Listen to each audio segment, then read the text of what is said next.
Ilang runners at membro ng Philippine Obstacle Course Racing Team ang lumahok sa isinagawang Justice Run for Mervin sa Bridgetown Obstacle Park sa Pasig City. May ulat si teammate Bernadette Tinoy. Nilahukan ng daan-daang runners ang sinagawang Justice Run for Mervin na layong mabigyang hustisya ang pagkamatay ni Southeast Asian Games gold medalist Mervin Guarte.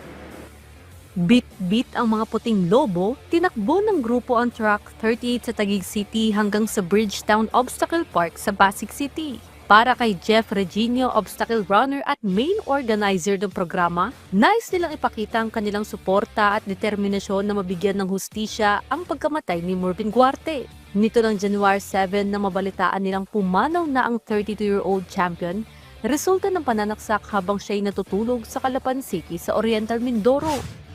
Until now, we're nagsisik pa rin kami ng justice kasi until now wala pa rin kalinawan yung case ni Mervin. Noong una, sobrang hindi kami naniniwala kasi sobrang aga pa, hindi pa ready kami at syempre hindi pa ready yung kaibigan namin pero medyo masalimuot yung sinapit ng kaibigan namin kasama namin sa OCR kaya sobra talaga nagdalamhati yung buong OCR community. Dagdag pa ni Jeff na plano nilang muling magsagawa ng run event para sa namayapang atleta.